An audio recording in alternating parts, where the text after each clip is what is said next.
Welcome to the Brazil Expat Journal, the BJ you can trust.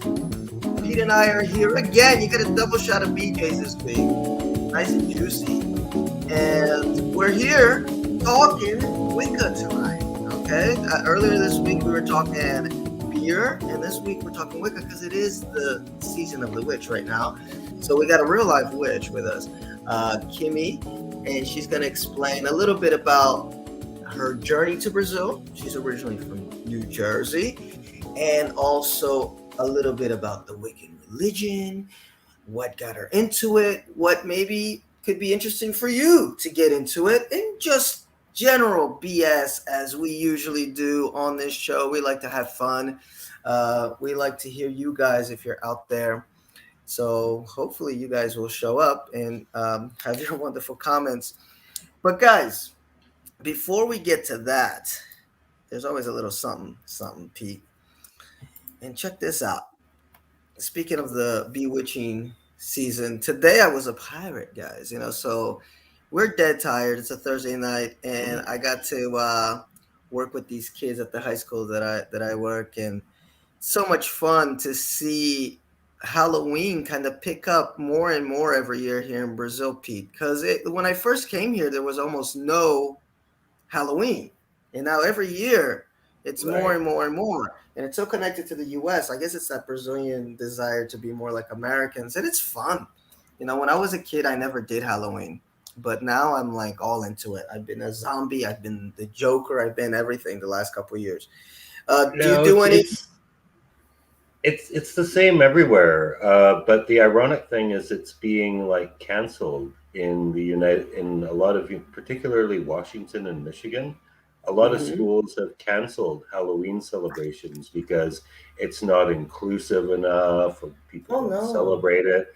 I've seen Halloween in China and I've seen it in Thailand, and it is like face in your hands hilarious to see American states moving away from it. Because it's like, it's a cluelessness, I think. It's like, we don't know, but we don't want to be on the wrong side. So we're just going to like cancel. But who's being canceled on Halloween? Like dead people, or is it living people? Who's being canceled? No, it's school celebrations.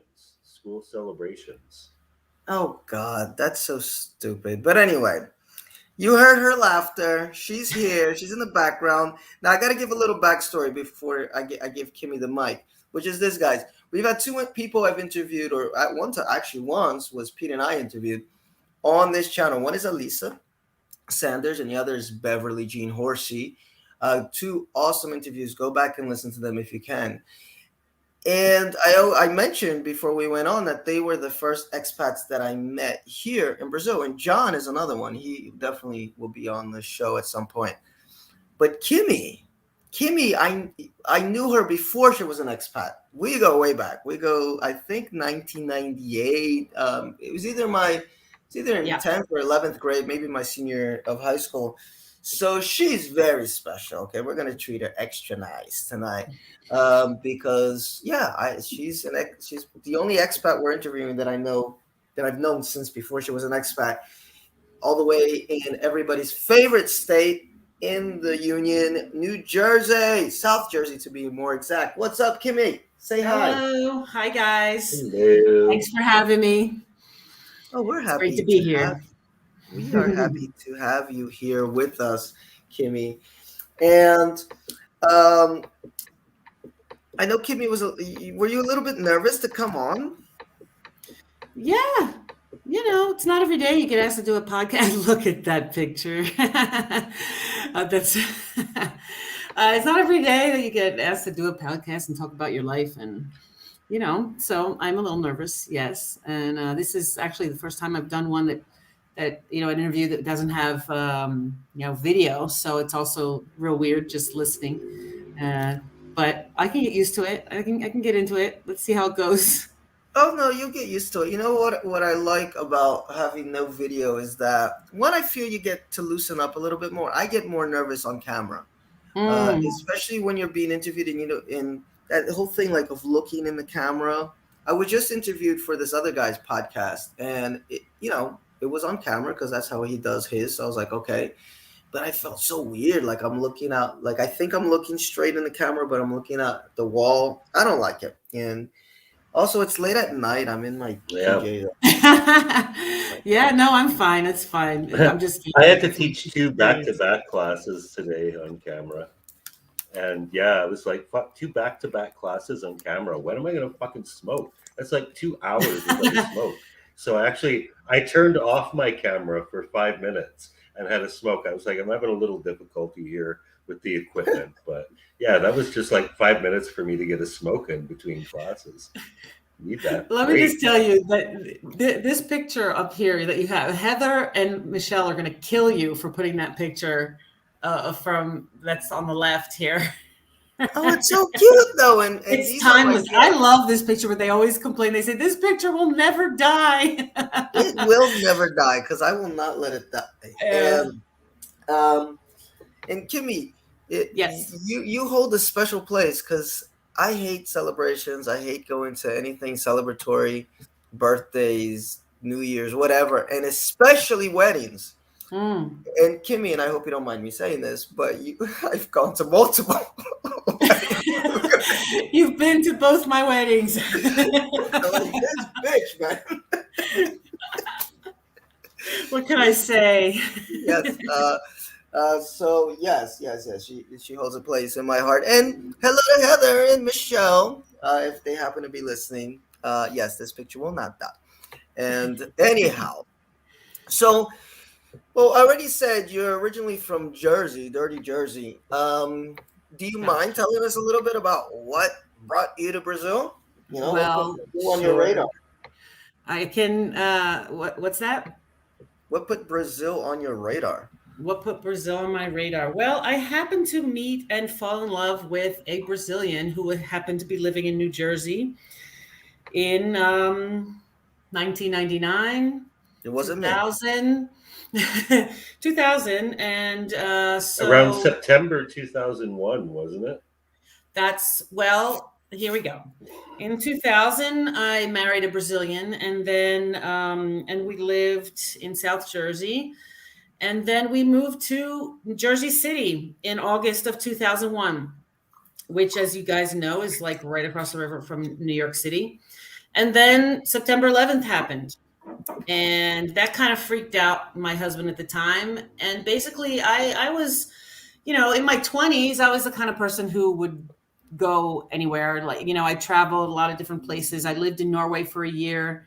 After I graduated college, I traveled to Europe a few times, and I like the idea of learning new languages and going to different places. So when I married this Brazilian, like it wasn't, I wasn't planning to come to Brazil, but when the option, appeared, when he kind of said like, oh, I don't want to be here right now, with the terrorist attacks and things like that. I want to go back to Sao Paulo. I said, okay, let's go. So basically, I just kind of came to Brazil just to kind of try it out. I came with him and I stayed with his family and stuff. But I was, I didn't know how it was going to go. And but I came and learned Portuguese and ended up getting a job and staying for a really long time. That's the beginning of the story. I was interested not in Brazil as in particular. But I, of course, because of my husband at the time, I opted to, give it a try. So I came straight to Sao Paulo from South Jersey. Well, from Jersey. Yeah, no, basically. And what were your first impressions of the city when you got down here? Oh, geez. My first impressions were just traffic. One thing was, just getting around is a chore. But then, but of course, it was the people that welcomed me here, because I was welcomed by my ex-husband's family and friends who were wonderful, wonderful people to me.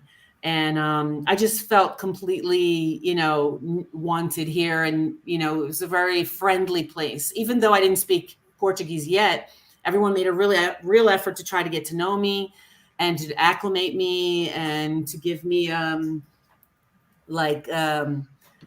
make me feel comfortable and help me to get along and feel good. So, that's one thing that I felt was really, besides all the traffic in Sao Paulo, how it's completely, busy compared to Jersey, of course. Yeah. I was more focused on my day-to-day life, which was with the people that I was, getting to know. And it was just great. I just, I felt like I wanted to stay. I never felt like leaving, like, oh, this is not for me. I always felt at home. Yeah, and I remember when I came down, and it's these kind of well, no, that wouldn't be serendipitous. It'd be like synchronicity, maybe, of how I met Kimmie, before she met her ex-husband, and then she came down to Brazil. She ended up here, and then some life circumstances of mine made it so that I had to come down to Brazil. And guess who's in Brazil? It's my friend Kimmie. So, and I remember, I stayed at her house Right. for the first maybe couple months, right? I think I moved out end of the year, maybe January. I was in my place. I got here around October or so. And I remember asking Kimmie, so how long does it take to get somewhere? And she's just like, an hour, dude. Anywhere. Doesn't matter if it's down the street or really far away, it's going to take you an hour. And it's so true. No, it's so true. Because, because I figured that out. Like, okay, when you have to go somewhere farther, maybe more buses, but that, you're going to get stuck in traffic, so it's going to take you an hour. But if it's a place that's not that far, there's less buses. So the wait time for the bus to get there is going to be what it's going to equal out that hour. So it doesn't matter if you're going somewhere that has easy access to public transport or not. It's going to take you about an hour to get everywhere. So one thing that I love about Kimmie's story, and I want to just get her Brazilian story out there first before we really get into the Wicca, which is so interesting to me.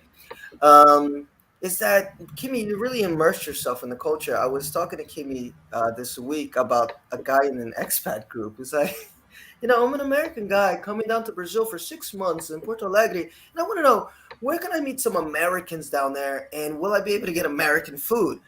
And, he posted this in an expat group, and I made the first comment, which was like, wow, dude, why are you leaving America? And then later, the same guy made another comment about, hey, I'll be in Porto Alegre for 6 months. Will I be able to get American television? And will I be able to watch American sports like basketball, football? And then I again commented, because, New Jersey, we are assholes. I said, hey, man, well, you may have a little problem called you're in Brazil. So I'm like, dude, why are you leaving your country? And what I love about Kimmie is that she's Brasileira, man. Like, she came down here, and she's still 100% the Kimmie that I know and love from the U.S., but she just immersed herself in this culture. So what drove you to, one, what kind of drove you to do that? And two, what were the steps that you took to really immerse yourself in Brazil? Well, let's see. My first place that I lived was with my in-laws at the time, who didn't speak any English. My husband at the time spoke English. And so I was able to, communicate with him, but then I couldn't communicate with anybody else unless I learned some Portuguese. So I'm not really a quiet person generally. So I really kind of suffered those first few months, because I was just listening a lot and trying to communicate in my way, and learning Portuguese through, immersion, watching a lot of TV. I watched a lot of, what do you call them? Those novellas, I watched. What did you watch? Was it the Cloney? Cloney? Yeah, I think they're going to put it on again now. Okay. Which somebody mentioned to me that they're playing the Cloney again. I was like, oh, that's one of the. I learned Portuguese by watching that a little bit. I kind of watched a lot of TV, and I to try to absorb a lot. I got a few books, like picture dictionaries and stuff, and I bought a lot of CDs. I bought Cassia Eller. I bought Cassia Eller just came to mind for me, but I like a lot of those compilation ones of where you like get a whole bunch of real famous Brazilian songs, And so I could just hear it and try to listen. And then I sat and translated a lot of music myself with a dictionary, just to try and absorb the language. For me, the language was a big deal. It was a big part of my being able to immerse myself, because then I could meet people and talk to people, not only people who spoke English. And what ended up happening was I ended up meeting a lot more people who didn't speak hardly any English, and mostly Portuguese. So that helped my Portuguese. And then also, gave me more of a chance to meet different people. And then I started working after my daughter was born. Like as soon as I got here, I got pregnant. So I had a long time that I wasn't working. So I was just kind of at home. And so I had time to study, time to kind of get acclimated and stuff. But there was a learning curve, and it took a lot of patience. I don't know how I had that patience, just, for a few months to just like not be able to talk at parties as much as I would want to. I would be in the conversation, I would listen to everybody, I'd sort of understand what was going on, and then I would try to say something, and that would be a whole other thing. So, but because I tried, I guess it worked. I ended up absorbing and being able to speak. And Cool. so, a big deal was learning the language for me. Cool. That gave me a lot of opportunities. Yeah, I'm sitting here, I'm just like finding it really difficult to believe that you're a quiet person, but okay, well.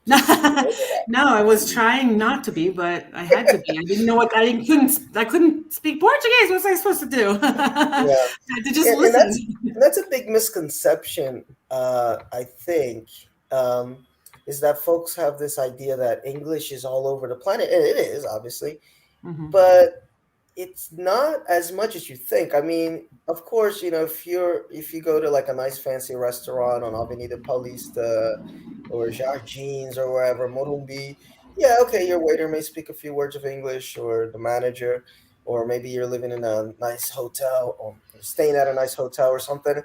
But day to day, folks, yeah, especially Brazil. I mean, if you go into like the stats, I mean, Brazil is one of the countries with the least amount of Portuguese speakers, kind of per capita. English speakers. English speakers, sorry.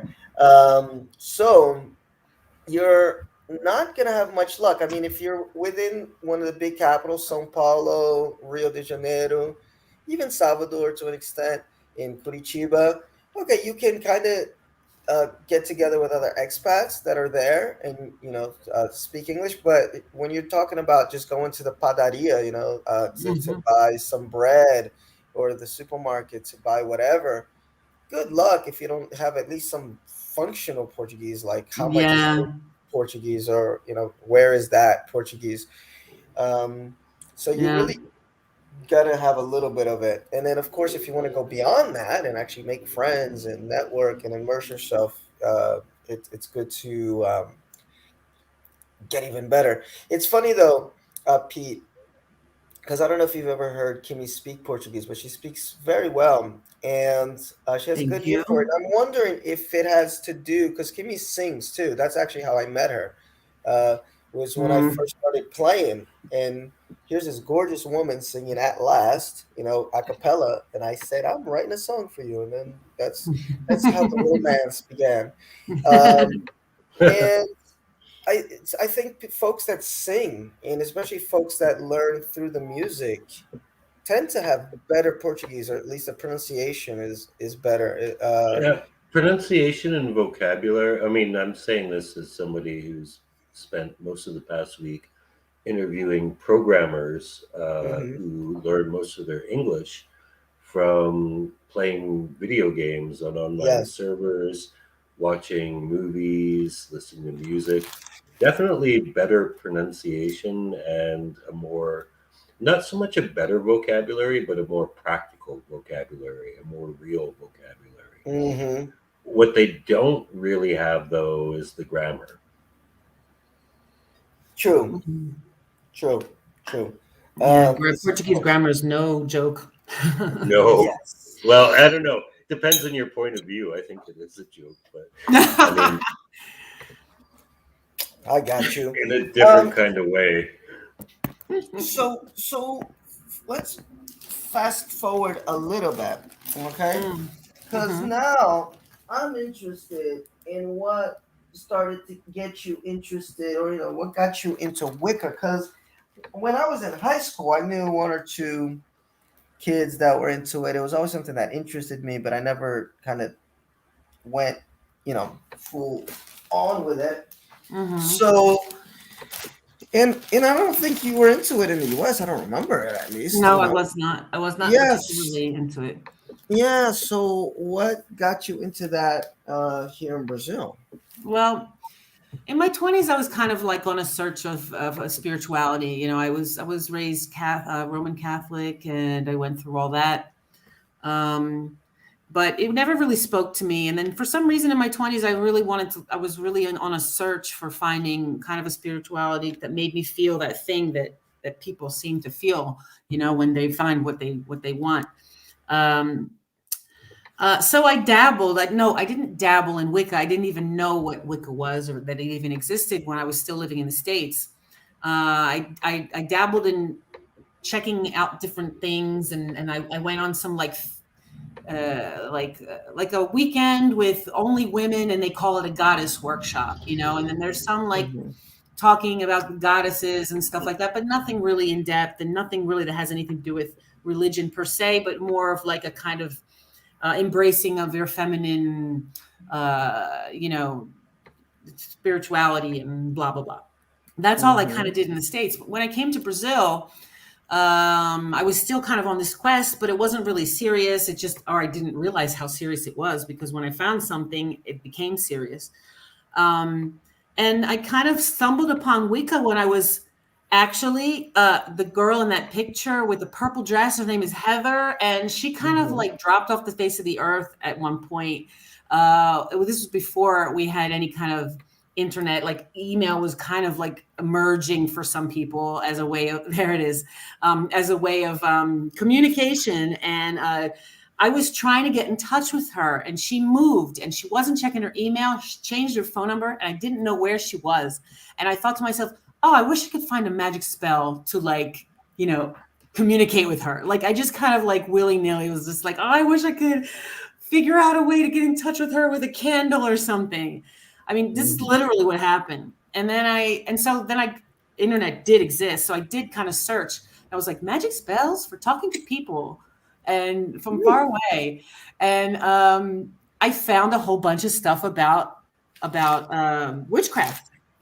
And I started like, wow, I didn't even know that this existed as it was a thing, And I started researching, and I wanted to learn more about what it means to be in touch with this kind of energy and stuff. And I started to identify with it when I found this. I did find a spell, and it did work. But I started to identify with all of what paganism is, neo-paganism is about, and all of that kind of stuff. And I started looking, of course, because I'm such a quiet person. I, being ironic, of course.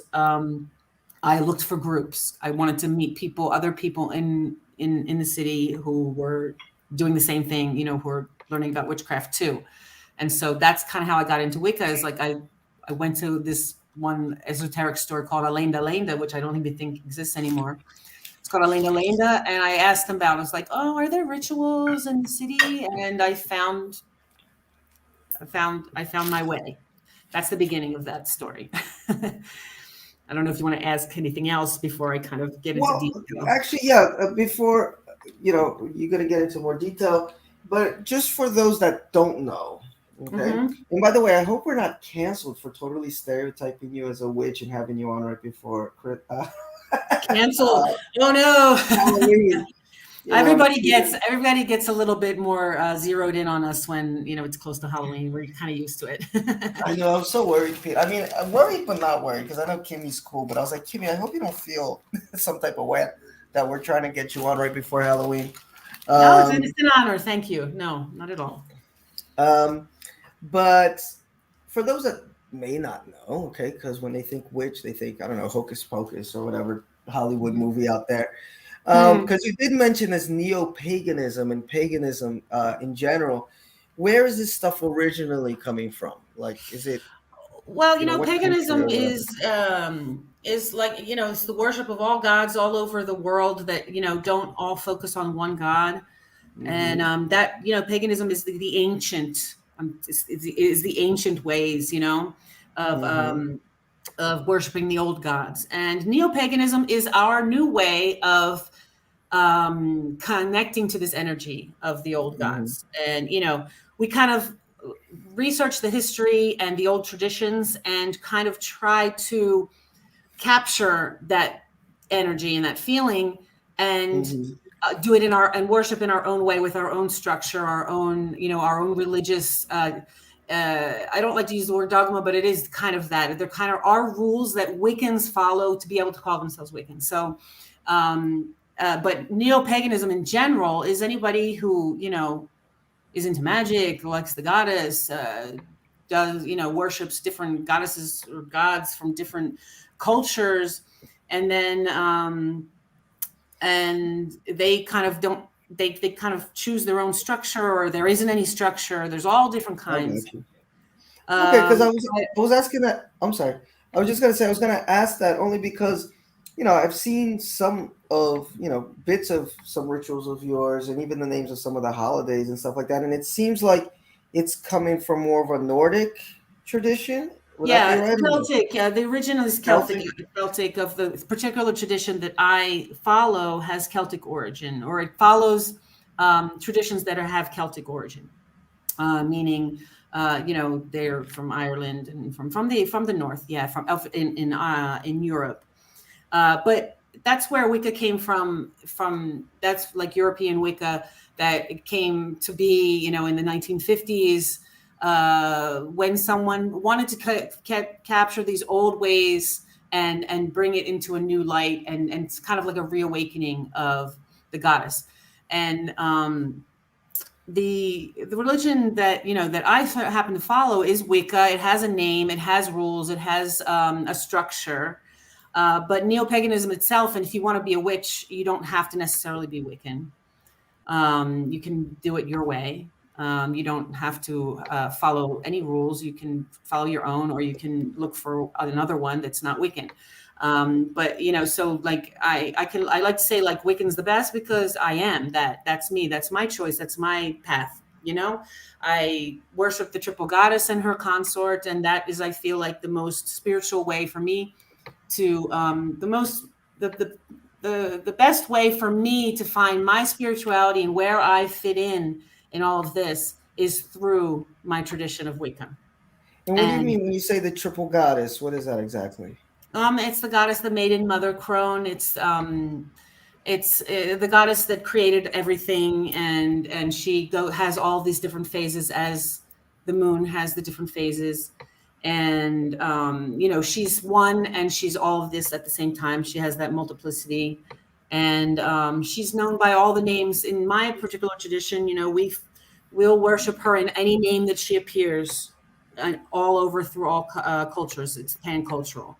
So, we don't focus just on one. So we're a big, giant melting pot, basically, of different cultures that, that's what I was going to ask about. Yeah, this syncretism, they call it, like the kind of mixing of all these different faiths.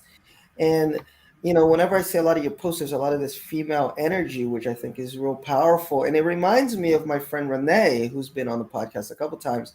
And she does a lot of female retreats, women's retreats. She's a sexologist. But so she works with female energy. And I was wondering, is there a mix with Wicca, or have you ever mixed Wicca with some of the Yoruba, Candomblé, Ubanda, like the African religions that they have here that do worship and put in high esteem so much of these female goddesses like Yemanja and things like that? Yeah, well, these other ones, they are Christian, they have their origins are Christian, so we don't mix, but we do, like I said, we worship the goddess in all her names. So yes, she will appear with these names, that the same names that the Yoruba and the, Candomblé and what's the other one? They, the ones Uganda. Umbanda, yes. The way that they worship those goddesses, those orishas and everything, they appear for them in the way that they do. And in many ways, they appear the same way for us, but we don't do what they do. And we don't have the same structure of ritual, and we don't have the same magical formula. Our magical system is different, but we do recognize the goddess in all her names, in all her cultures. So yes, they appear, but we don't mix our types of ritual. I got you. Sense. But we don't mix what we do. We are our own religion that has its own system. I got you.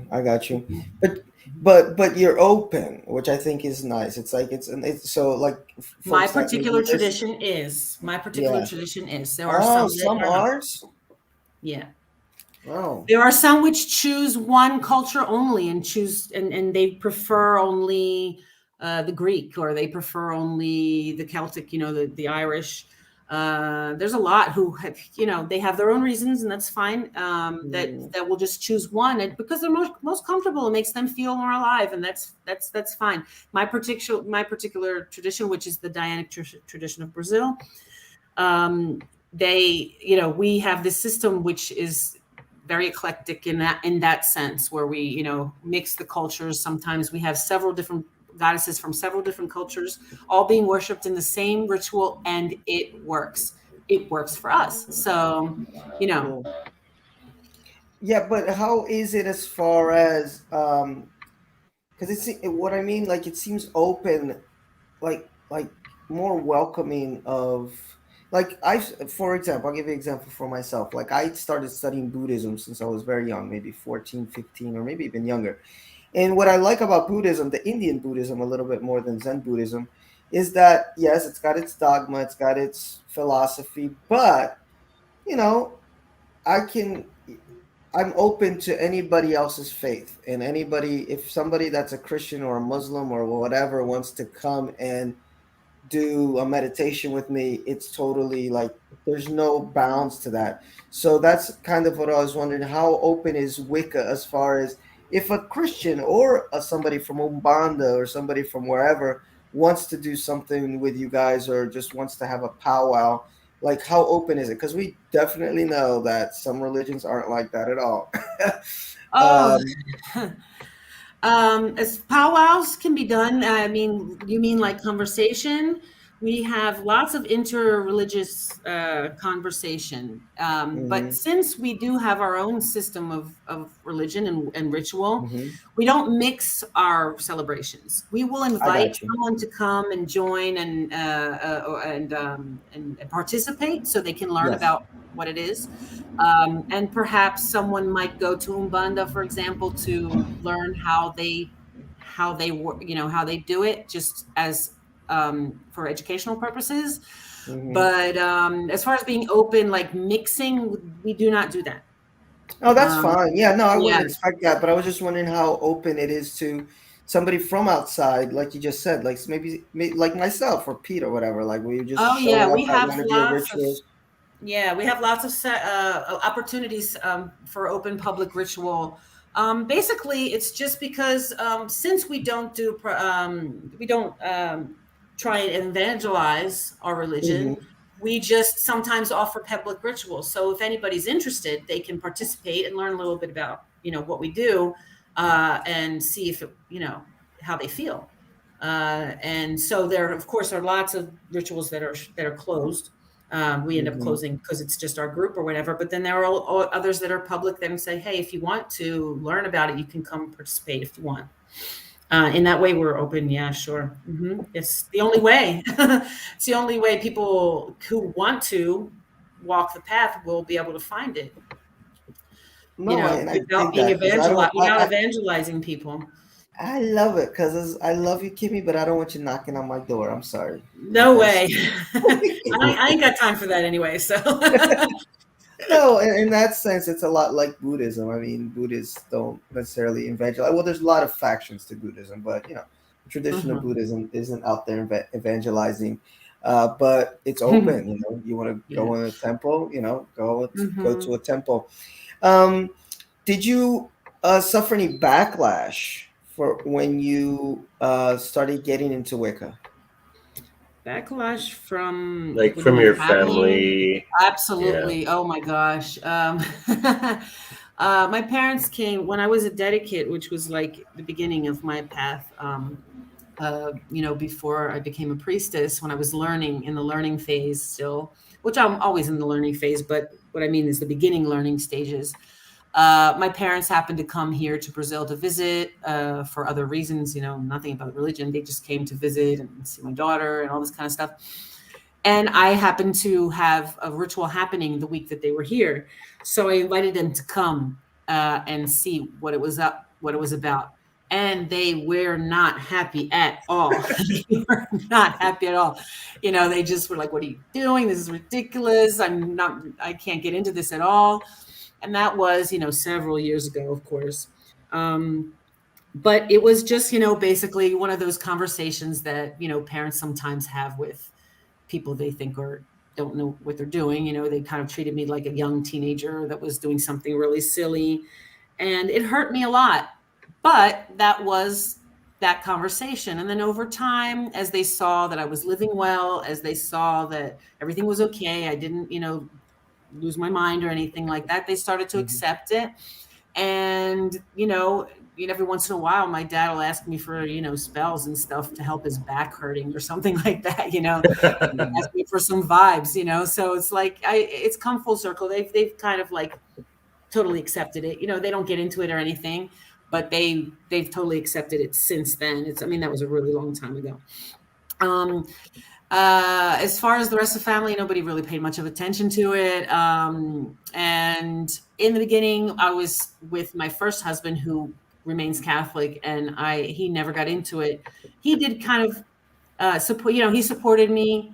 As sometimes I felt a little bit maybe uncomfortable because he was uncomfortable with it, because he was a little scared of it as a Christian. He was a little scared of witchcraft and stuff like that. But it wasn't as much. It wasn't too much backlash, like you said. It was, he supported me enough to, like, I was able to become a priestess and everything while I was still with him. So, thankfully, I didn't have too much of that to deal with. I just had to deal with my own stuff in order to change religions. Yeah, and I was kind of wondering, even just in Brazil, because Brazil is a very Catholic country, although Right. Protestant, it has grown a lot in the last 10 years or so. And I see how they have so much prejudice against the African religions here, or even atheists. I mean, it's just, if go tell a Brazilian you're an atheist and see if you're not going to have a complete stranger just give you a sermon. I don't know about that, man. Man, well, because you're in São Paulo, Pete. Like, travel Yeah. Brazil. Trust me. I mean, São Paulo's a bit more metropolitan, but no, like if you leave São No, I Paulo mean, and start going to these interior cities, it's like it's God, first. It's well, go yeah, ahead. it's diverse. I mean, I spent a large chunk of last year working with a guy who was an engineer with the Mormon Church, and I Oh, mean, they're if big you're like here. yeah, but if you're a diehard Catholic, like Mormonism is like almost as freaky as paganism. It's like, okay, you're still believing in God, but you're believing in this like way out different version of the scripture that we believe in, and the two don't reconcile. So there's a Right. conflict there. Yeah, it is, but it isn't, because it's still, at the end of the day, it's Christ. Like we have a huge here in Butantã. I think it's the headquarters of the Mormon Church in Brazil or something. It's a huge church. So it's Yeah. still like, even in the U.S., I remember when Mitt Romney was running for president, and that was brought up because he's a Mormon and stuff. But it's kind of weird, they have the magic underwear, but it's still Christ at the end of the day. Even Jehovah's Yeah. Witness, if you want to go Yeah. to another one, it's still Christ. I have a friend who's a Seventh-day Adventist here in Brazil. They have a bunch of their church, which is different than you're worshiping the trees or something, or you're worshiping the goddesses, as Kimmie has been saying. But Which I is work with like, a lot of secularists though, and It's and funny because they're not all in Sao Paulo either. Like half my business is more than half my business is outside of Sao Paulo, Belo Horizonte, Rio de Janeiro. So it's not just the Sao Paulo thing. I think it's a young people thing, because I mostly Could work with be. young people. Well, young people are more open-minded, but there's Mhm. still a lot of old motherfuckers around. Yeah. And I just hear so many, you hear stories, you see stories, of the prejudice that folks outside of the traditional faiths face here in Brazil. Uh, Yeah. that I was just wondering how they accept Wicca, because you're not even saying, okay, I'm part of the African faith, which they can kind of be like, okay, I may not like it, but it's part of the thread of Brazil, the African faith. It's Yeah. carnival, it's this, it's samba. But now we're talking about witches and demons. That I'm just Yeah. saying that's Yeah, what they'll think goes there's into people's demons. minds. Yeah, A lot of people demons. say, like, if you say pagan, they equate that with atheism, or or of you don't believe in anything. You're pagan, that means you're a heathen, like that's into the devil and all that kind of stuff. Yeah. So So there's a what lot of was that misconceptions. like? That's why I don't go. I am on my Facebook. I am who I am, and but that's not the first thing I say to people if I have a mixed group of people that I'm meeting. I'm careful about what you say to who, until you get a feel for it, because who wants to talk about religion all day long? That's true. If we're talking about that, then I will say what my religion is. But besides that, I don't feel like having those conversations if I don't need to have them. You know what I mean? But it can get difficult, because Wicca is something that is generally new to Brazil. It's getting more, neo-paganism and Wicca are becoming more of something that people kind of know exists, but a lot of people don't know. So it kind of gets that fear mixed in at the same time. But Yeah, and I since think we have, protection for religious diversity here, we do get, we do have some protection in that. yeah, Um, cool. And that's kind of where I was thinking, Pete, because it is something new, it is something different. And in Brazil, Right. I say this a million times on the podcast. I always feel Brazil's like this bipolar country where it's the country with the biggest gay parade on planet Earth, but it's also the country that kills the most gays. So it's as mm, Right. conservative as it is liberal, and it's very confusing because you mhm. think you're in a group of people that are so open and so this and so that, and then all of a sudden it slips out, she's a witch. And Burn the all of a witch! sudden, Burn the witch! burn the witch. Yeah. And it's like that, it flips, and it's Mhm. that quickly. And you're like, what? I thought we're all here drinking caipirinhas and taking tequila shots. Like, now you're going to pull your Catholic card out.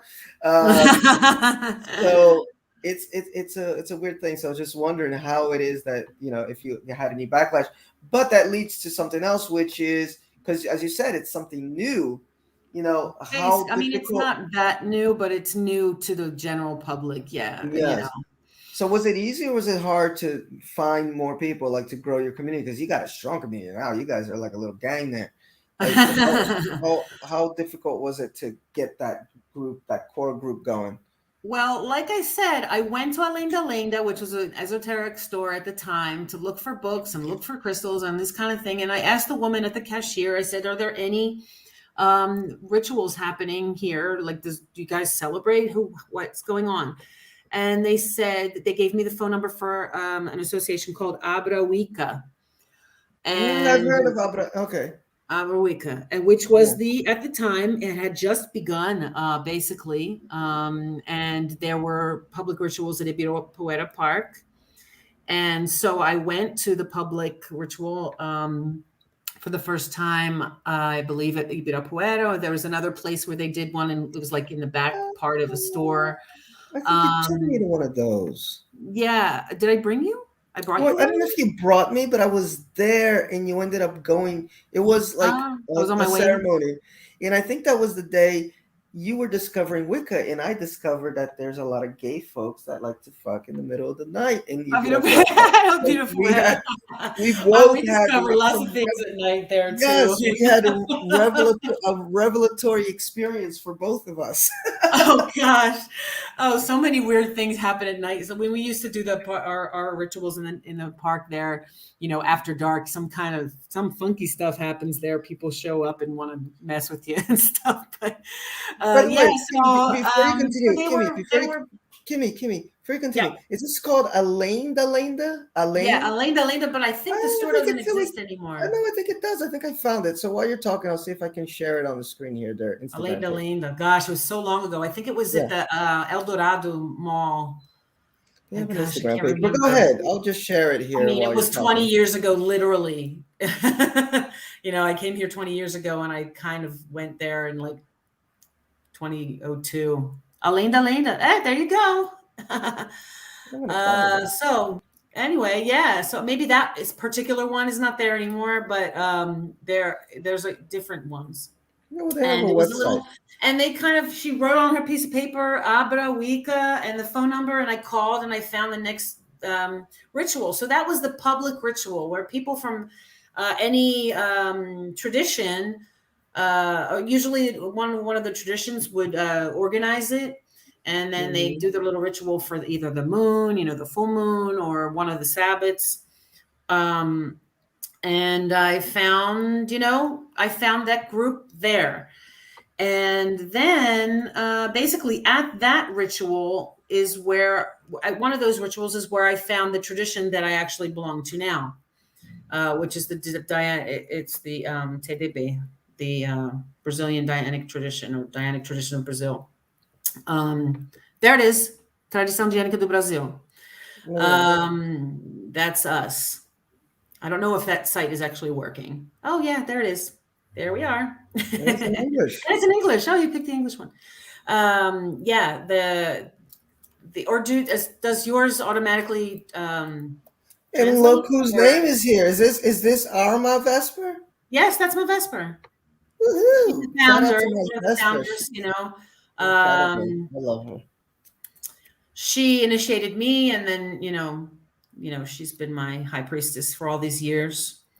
And so that's my tradition. That's the tradition I belong to, and there are several here in Brazil now. At that time, I don't know how many there were, but I happened to find this one and identified with how they worship and the people and how it goes. And so I began learning with this tradition, and the other traditions, are just as valid. And also, you can also not have a tradition. You can be Wiccan and be self-initiated. You just have to, kind of follow how the Wicca, the different kind of indications of, what makes you be Wiccan. You have a certain number of rituals that you do every month, every year, and there is the law of three, where you are careful with the energies that you put out, because that's going to come back to you. Wicca is it's initiatory. I don't even know how they would be in English. You initiate into Wicca. So if you want to be a Wiccan, it means you want to be a priest or a priestess. It means you want to serve the goddess. So you can be a witch and not be Wiccan. You can not be a priestess. You can just kind of celebrate in your way and celebrate the earth and its cycles, and celebrate the goddess and the god and all that stuff without actually serving, without being a priest or priestess. This is what I do. So I am a priestess. I'm a high priestess now in actually in this tradition. I'm a high priestess, and I'm also a priestess in the apple branch tradition, which is American, which is another one, which is I'm learning in that one, the feminist Dianic and the apple branch tradition. So it's like, you can do as much or little as you want when you want to do, do witchcraft and magic and stuff. So so that brings me to another question that I have. Is there a difference when somebody says, I'm a witch? Because the first witch that I got to know was Dr. Evelyn Paglini. She used to be on Art Bell show, Coast to Coast.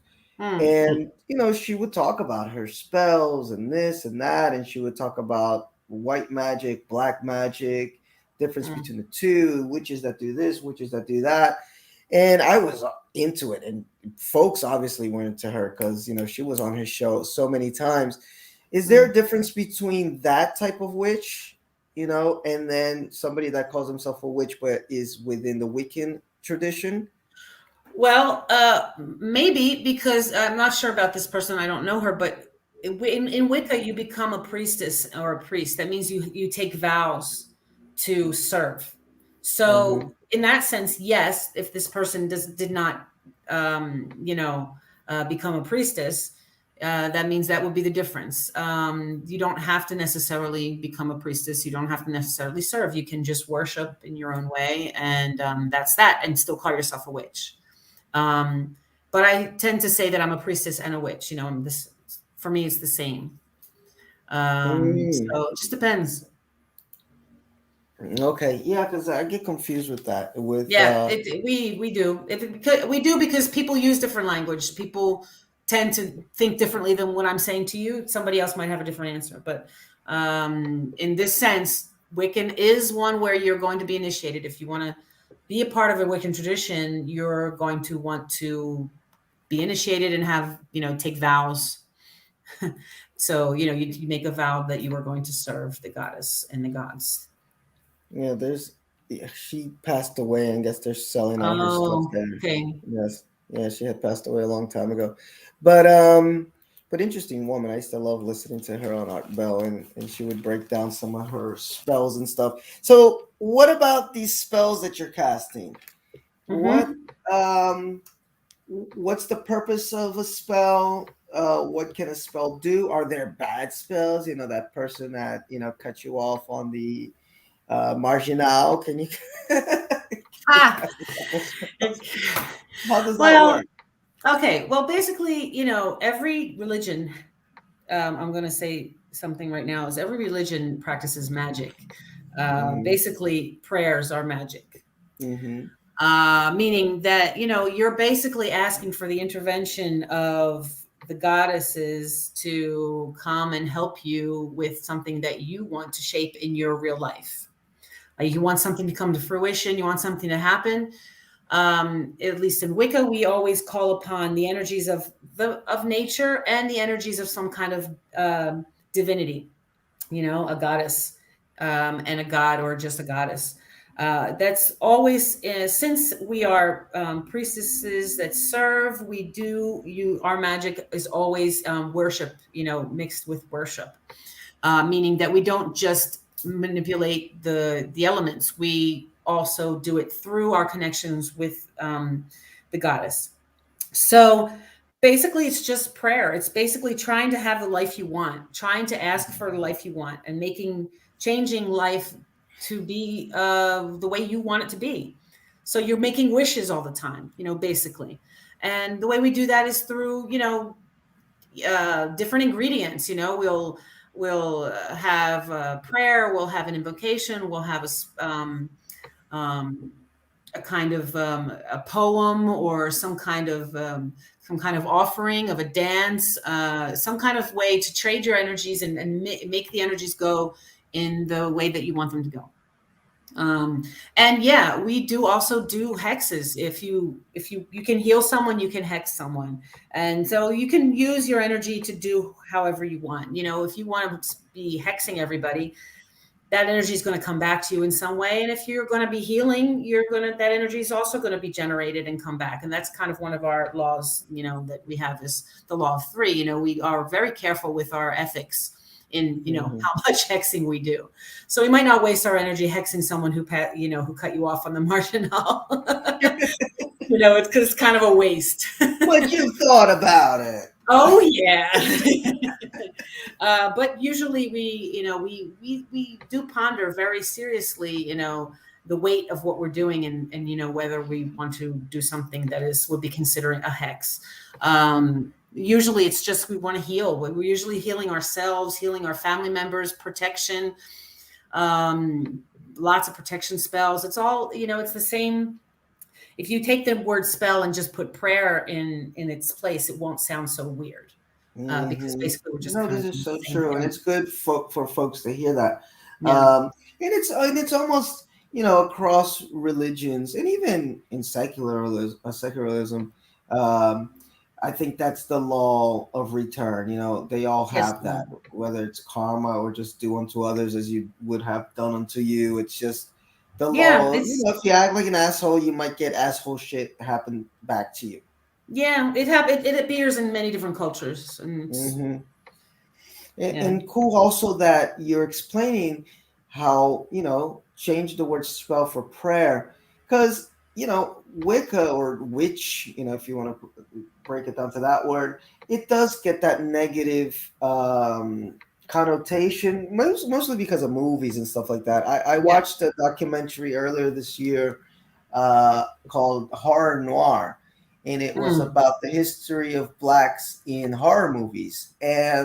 Oh. And they talked about all these tropes, and one of them is the magical Negro. You know, this black. You know, they don't have a movie all white folks, and then there's always going to be that black person who's got some magic power, Yeah. and a lot of times it's used for negative. You know, the voodoo, the Santeria, or even Because there's Macumba. You know, mystery. Yeah. yeah, It's cloaked even in like mystery, and that makes it scary, and that makes it seem yes. evil. But then the culture, the pop culture presents it as evil. So if you say Right. macumba, it's still, you know, the folks in Brazil still say it in a negative way. Oh, Yeah. deve ser macumba, you know, something bad happened Yeah. to you. But I had that prejudice myself. I'm not gonna lie. It's something that I had to learn until I went to a ceremony and saw, okay, these guys are doing like really positive things. I was still a little bit afraid because Mm. of all that I had been fed Yeah. for however many years of my life. So when you actually go to a candomblé ceremony or umbanda, you realize these guys are dealing with healing energy and togetherness and building community. Yeah. Yes, Basically, we there's just a want to make our negative. lives better, and Exactly. It's just that they're dealing with elemental energies, and of course, you can have a negative. Of course, you can channel some negative stuff, yeah. but I'm sure within other religions too. I mean, Yeah. you know, Oh, more traditional about it. faiths. Think You about know, it. yes, they channel Think plenty of about negative how many stuff. people have been killed in the name of certain deities. Yeah. Yes. You know. So it depends on what you do with the energy, I guess, at the end of the Mhm. day.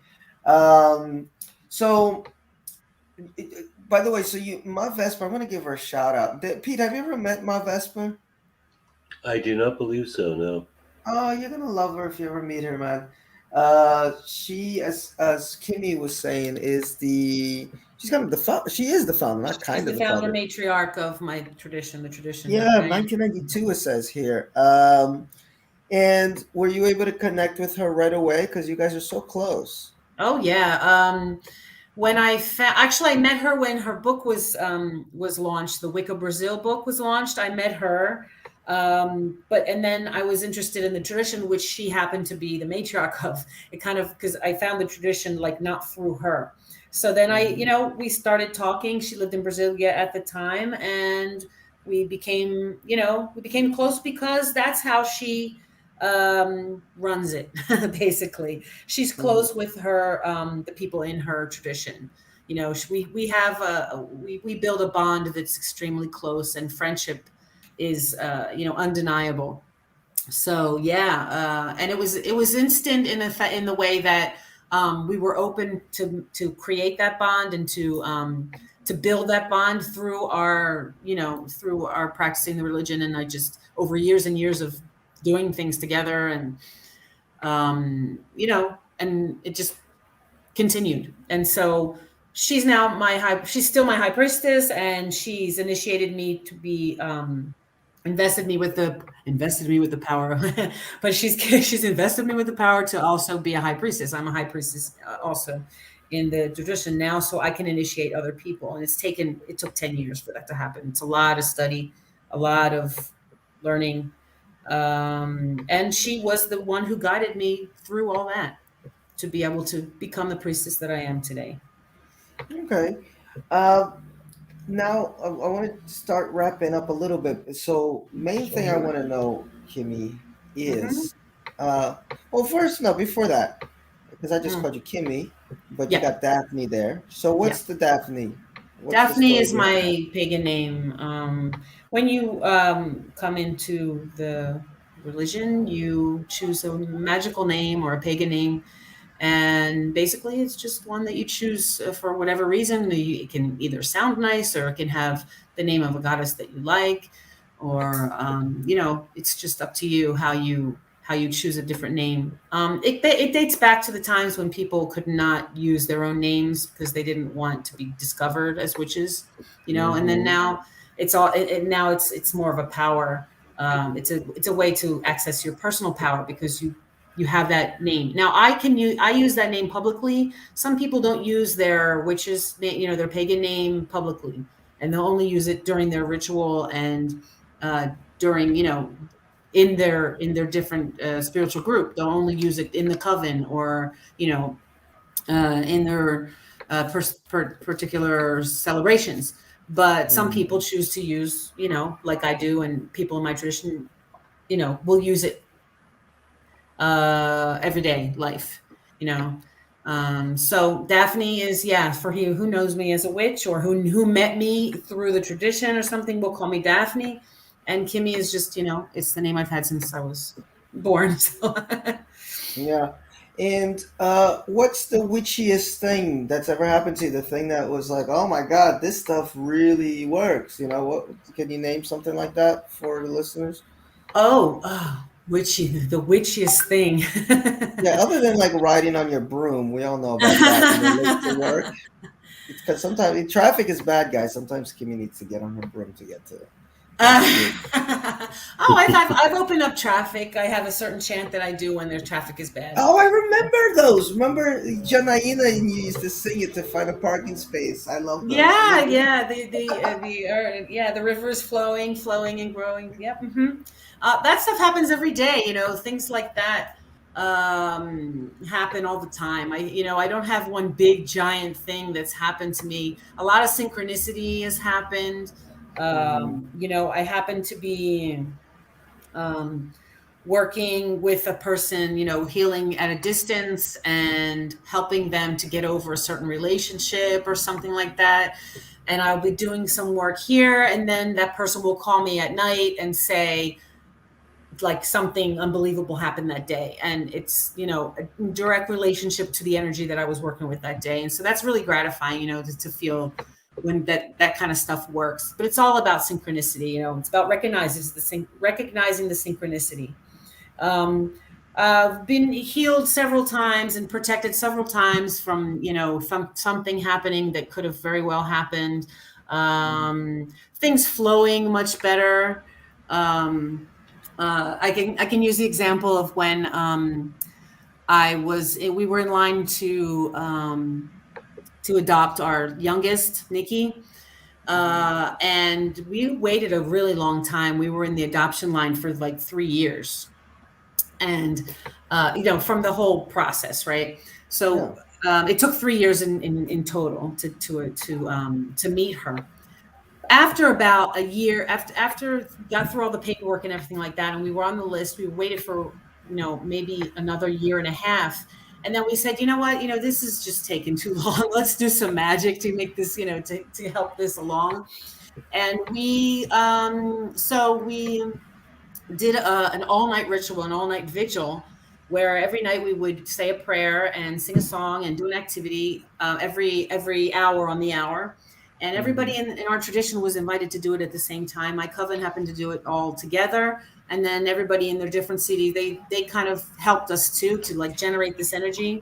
Mhm. And we ended up, I remember we were number 41 on the list at the point that we did that Mhm. vigil. We were number 41 on the list, which means that 41 people were ahead of us Mhm. waiting for, their baby.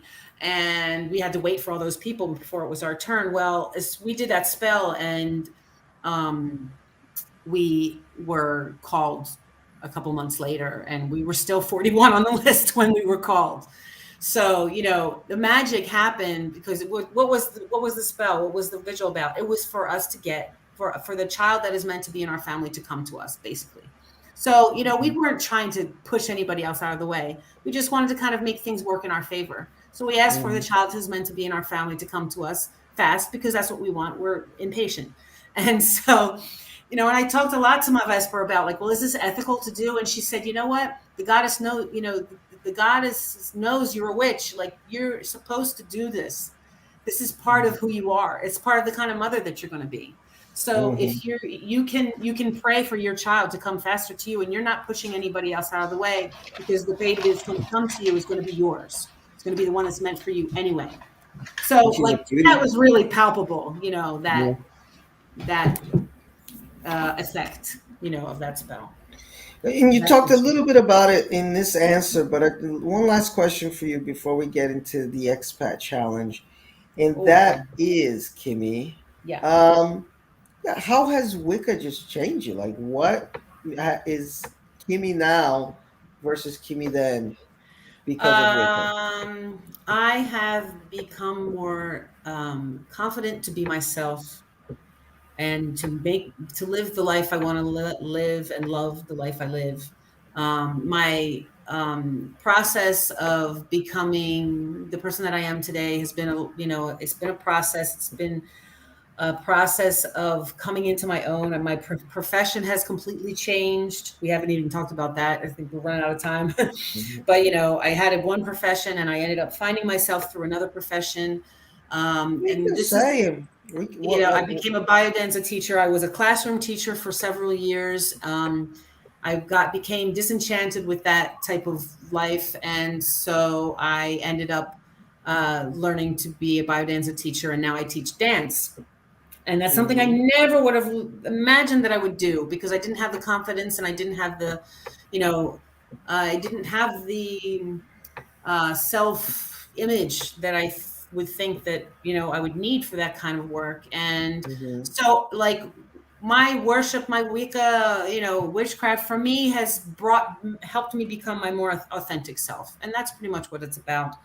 And biodanza is exactly, give that a little shout out, because I finally figured out what it is. I got biodanza. Yes, it's kind of like it's a system of dance that helps you to be integral with your body and your emotions, and it's kind of a dance therapy when you really work with it, but it's not considered a therapy. It is therapeutic.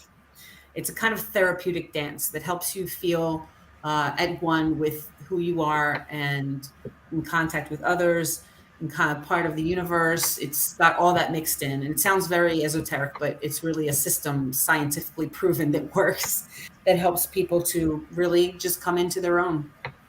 And I love it. Dance. So Kimmie is a whole new woman. Absolutely. Yeah. Whole new woman. All right, so here we go, Kimmie. Now it's time. This challenge, I'm really interested. What is this? I don't know why you may face deportation. Exactly. You'll find that in a second if I can get my drop to drop right. There you go. Woo!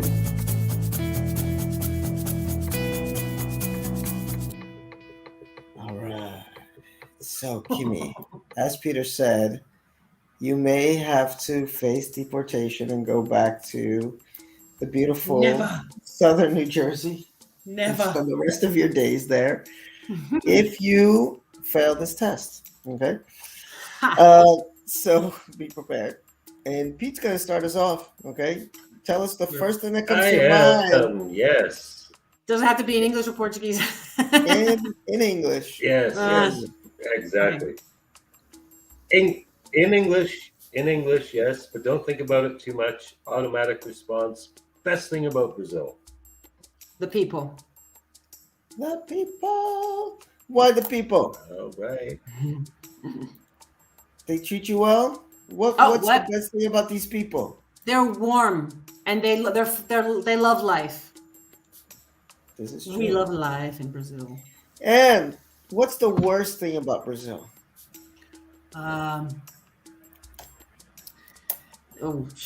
I guess I would say the disorganization. Sometimes That's it's true.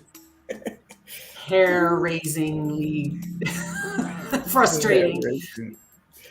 Yes, it is. And tell us, go ahead, Pete. Right. Yes. Your favorite Brazilian food. Oh gosh, my favorite Brazilian food. I could say brigadeiro, but I haven't been eating that in a long time. But I'm gonna say brigadeiro. I'll make it simple. I just had some brigadeiro today because it was Halloween at the school, so I got some brigadeiros. By the way, real quick, Kimmie, what is the Wiccan equivalent of Halloween? Because I mean, you celebrate Halloween because it's Halloween, but isn't there a separate date? Yeah, no, it's the same date. It's called Samhain, and it's the Day of the Dead, basically for us. You know, it's our new year. It's the wheel turns, and and we kind of like, you know, celebrate our ancestors on that day. Gotcha. Kind of like, no, that's exactly what we do. It's on me. What's your least favorite Brazilian food? Oh God, that thing, couscous with the fish. I can't even. That. Oh God! I can't even with that. Not just any sorry. Sardines and peas and everything. It's all the greatest gross stuff. I'm so sorry for those who like it. I don't like it. No, it's fine. Go ahead. All right. Your favorite drink doesn't have to be an alcoholic beverage, but it has to be Brazilian. Caipirosca. Oh, with the vodka. Okay, Caipirosca does have the vodka. And Pete. Wait a second. Oh no, it's on me, right? Yeah. It's on me, but all right. So I'm giving myself a mini break because we did mention drinks. We can't mention drinks without mentioning this gentleman right here in the middle. There's my husband. Beto. Beto's my husband. Who is a lovely man, but he gets even lovelier after he's had a couple. Yes. And he becomes suck my dick. Beto, oh my God, don't do that. Which is the moment, Kimmie, that I'm sure that you're like, this is why Destiny brought me to Brazil. Oh my God, he's so cool, man. He's so funny when he gets a little. And it does look like he has a pretty interesting Halloween party on, since this is our Halloween episode. Oh, Saturday night we're having a Halloween party at Caos Bar. House. Yes.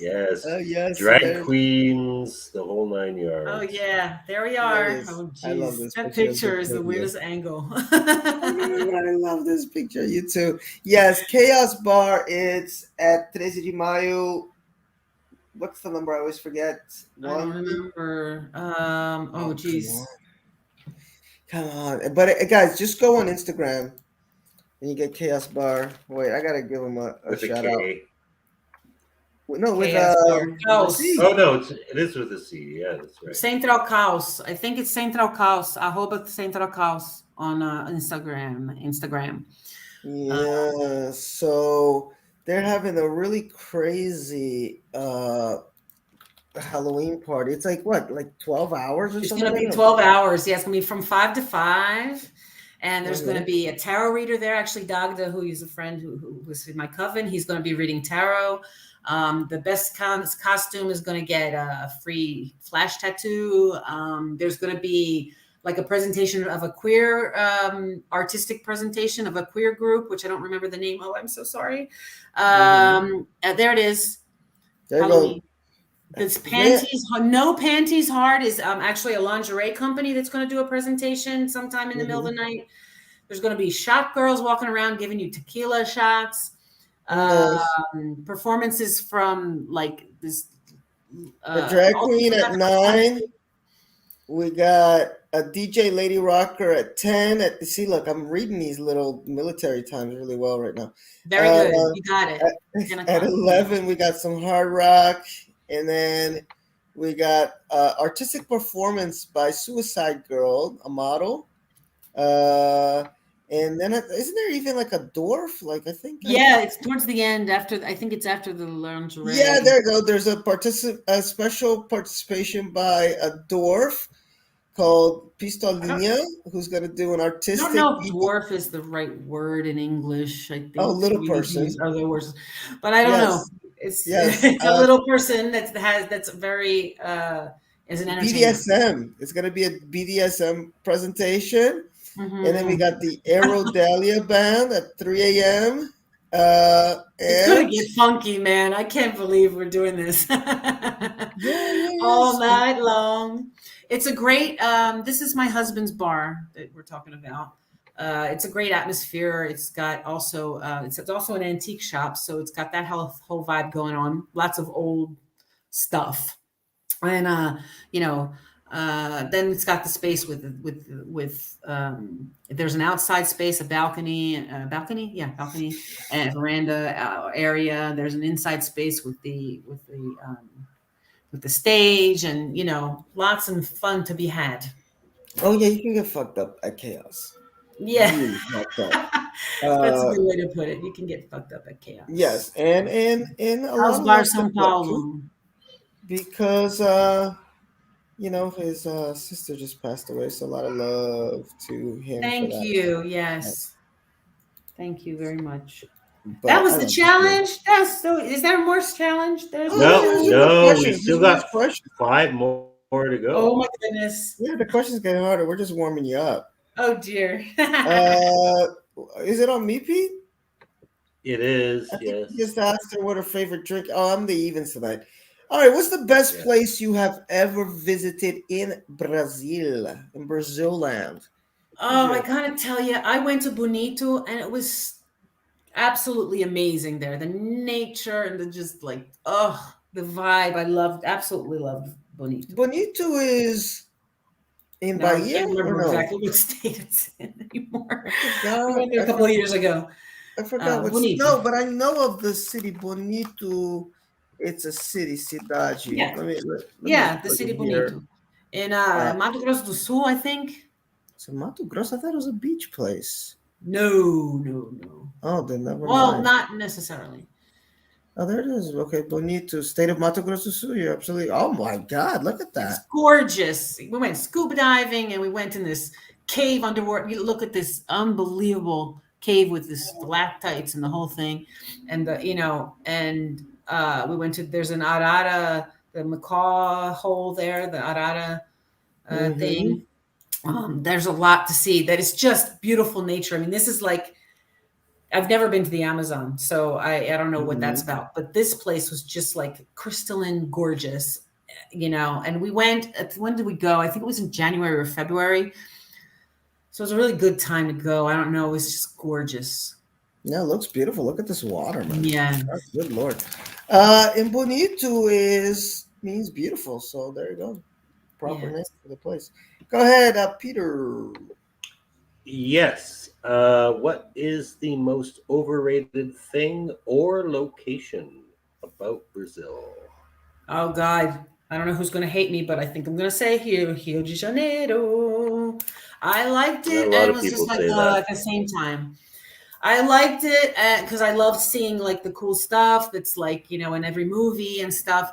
But it was just a city on the beach, and I'm not going to say I hated it. I'm not going to say I don't like it, but I think it's very much like, I want to go to Rio. It's like, okay, not so much like Bonito. Look how beautiful the nature is, and a lot of things like, and there's so much tourism there in Rio. Like you don't even know who you're like, you don't even know if you can find a Brazilian there. You know what I'm saying?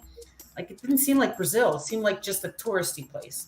So I'm going to have to say that. And don't be mad at me, people who are listening who live in Rio. I still love Rio and I still love I'm sending everybody your home address. Okay? After the shows. No, you'll be fine. Trust me, Rio comes up a lot. That's the most important.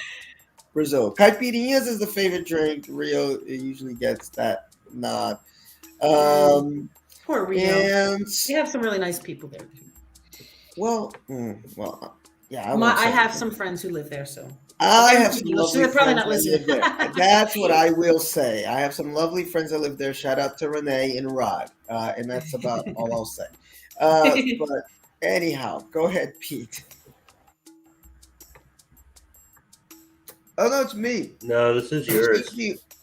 Yeah, we changed the order tonight, so I'm all confused. Best place to chill in your city here in São Paulo. What's the best place to chill in São Paulo? Best place to chill besides Kyle's bar. She's smart. She's smart. Oh God, to chill? Like, do you mean like to go Just out? hang out, place to go, like nice place to just, spend a day doing nothing. Oh God, it depends on what I feel like doing, man. Sometimes, I used to like to go to Ibirapuera. That's gotten old. I haven't been there in a while because I've been busy. Ibirapuera during the day is quite charming. I like walking around there. I like the Jardim Botânico also. Botanical Garden. That's It's where you had your beautiful. wedding.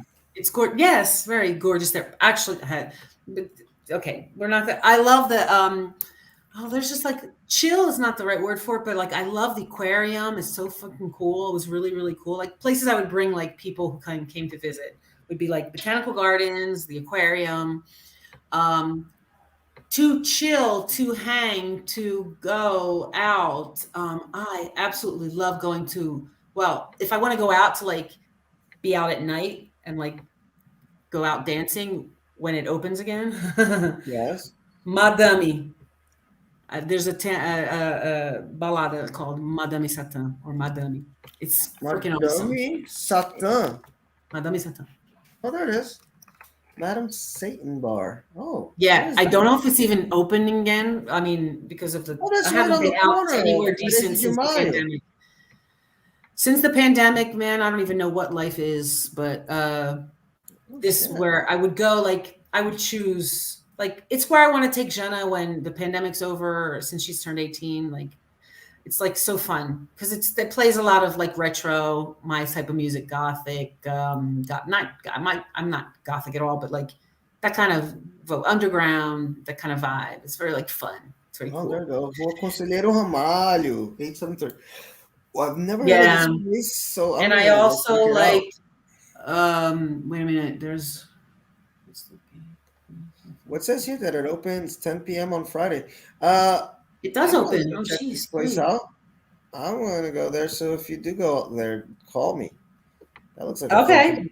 That's That looks cool. like a real fun place. All right, Pete, go ahead. Yeah, but good places. your favorite Brazilian musician or band? Oh, favorite. Geez. Well, I used to be really into Cássia Eller, but then I was really into Novos Baianos. I actually loved that CD when I first came to Brazil. And I really didn't like get into anybody kind of like newer since then. Actually, I absolutely loved Novos Baianos.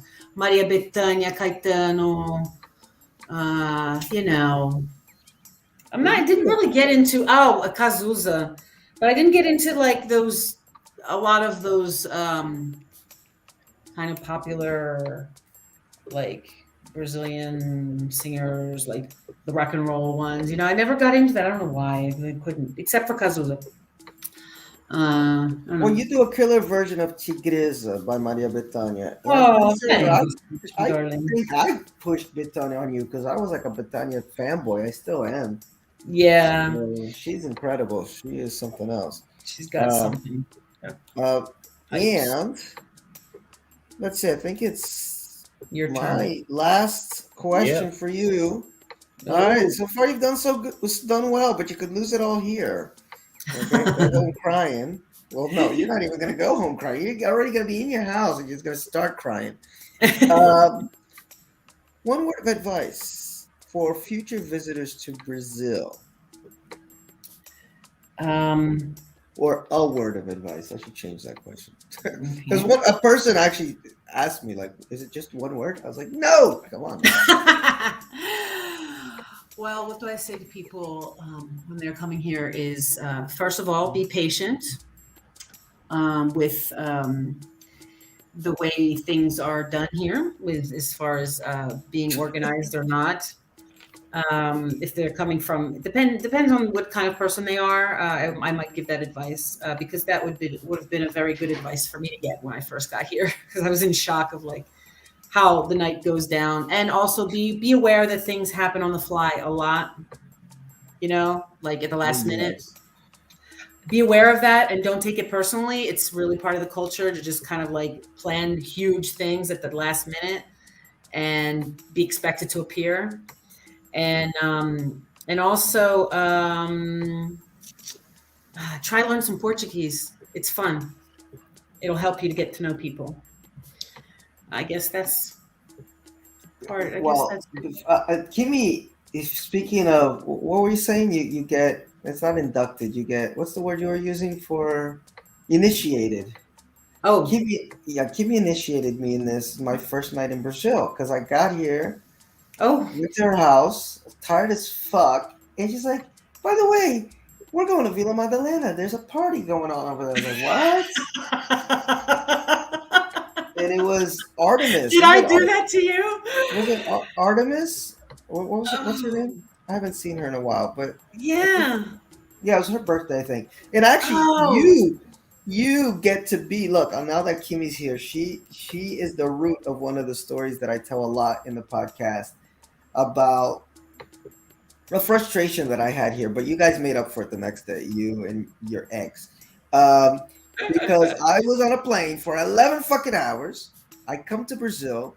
I go to Vila Madalena to see a Guns N' Roses cover band. I was like, what the fuck am I doing here? I traveled I'm so sorry. to go see Guns N' Roses. Like, I want to hear some samba. I want to hear some pagode. I want to hear all that beautiful Brazilian music that I've been listening to my whole, growing up in America. And I mean, listening to Guns N' Roses as much as I love Guns N' Roses. Oh my God! Did we go to Mars or something? You know, I say this half joking.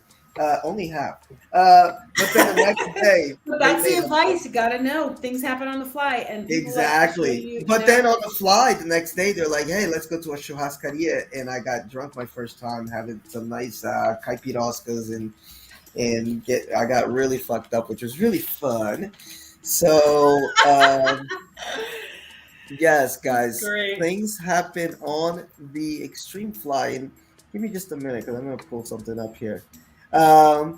But wow, we went through a lot here tonight, guys. I hope you learned a little about Wicca, just a tiny bit. It's more it seems so complex. But also just Brazil in general, and that you can make a life here, because would you say, like, you've really just made a life here? Like, you're do you see yourself ever like retiring in the US or something, or are you done? No. My whole structure, my life structure, my family is here. I have kids here, I can't even imagine going back to the States, because what I do is here. So I'm fine with staying here. Of course, I love to visit all the time. I would like to spend more time there to be closer to my family and friends sometimes, but I don't want to live there anymore. Like, I want to just continue living here. There you go. That's my first night in Brazil. Whoa, man. Poor guy. You probably wanted to freaking kill me.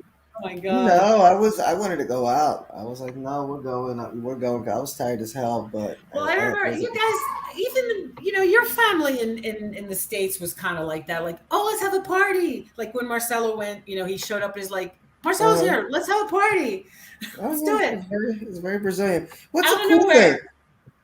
Well, Pete's the club hopper of the group, and he knows this very well. 1 minute he's here, and then the next minute, although sometimes it's by mistake, right, Pete? Like you fall asleep on the train and you end up somewhere. Yeah. 1 minute I'm in Sao Paulo, and the next minute I'm in the suburbs. But, gosh. Yes, but if you don't get it, because you do take it personally in the beginning, you're like, these motherfuckers, man. I know. But then you realize you start to realize that the best times you have are in Brazil, at least, are the ones that aren't planned. You know, a lot of times it ends up. Sometimes, yeah. Yeah, A lot it of ends up like times. that. A lot of times, more often than Yeah, a not. lot of times just that unplanned, like, oh, let's go do this, whatever. I mean, now it's hard for that to happen because I've got small kids. You know, first it was Jana, now I have another small kid. So you kind of got to plan because you need a babysitter or whatever. So it doesn't Yeah, happen as much, but when it does, it's cool. it is very cool. and so but you got to be patient with that stuff, especially as a visitor, you know, because they'll make plans and then the plans will change because something wasn't open or something was open, or say somebody made a last minute suggestion Yeah, that's or they just somehow don't feel better like than what it. was planned. That kind of stuff happens all the time. For sure, for sure, for sure. Yeah. Yes. So just be ready to walk. A Yeah. lot. Yes. So that's it, guys. Now, what I want you to do, Kimmie, later, if you can send some of these links to, although I opened a few of them up, but the Abrawicca page, maybe the Diana. You want What me to was send it? them to you?